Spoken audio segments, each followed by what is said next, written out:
રાજકોટનો સૌથી મોટો લોકમેળો જે સૌરાષ્ટ્રનો સૌથી મોટો મેળો કહેવામાં આવે છે આ મેળાની ગઈકાલે શરૂઆત થઈ હતી લોકોને 2 વર્ષથી જે ચકેડીઓની રાહ જોઈ રહ્યા હતા તો આ વર્ષે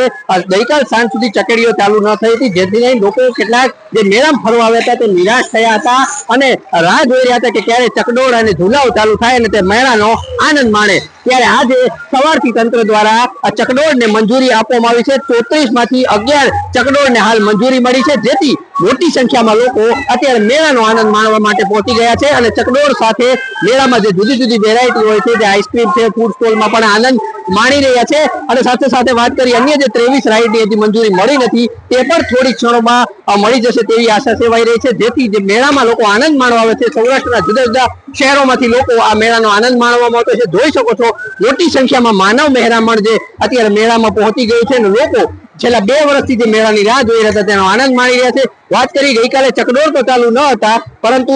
તેને લઈ લગભગ 2,60,000 જેટલા લોકોએ ગઈકાલે પણ મેળાનો આનંદ લીધો હતો અને આજે સવારથી મોટી સંખ્યામાં લોકો મેળાનો આનંદ લઈ રહ્યા છે અને ચકડોળ બધી ચાલુ થશે એટલે લાખોની સંખ્યામાં મેદની અહીં ઉમટી પડશે તેવું લાગી રહ્યું છે કેમેરામેન રવિ ચાવડા સાથે રવિ મોટવાણી TV 13 રાજકોટ।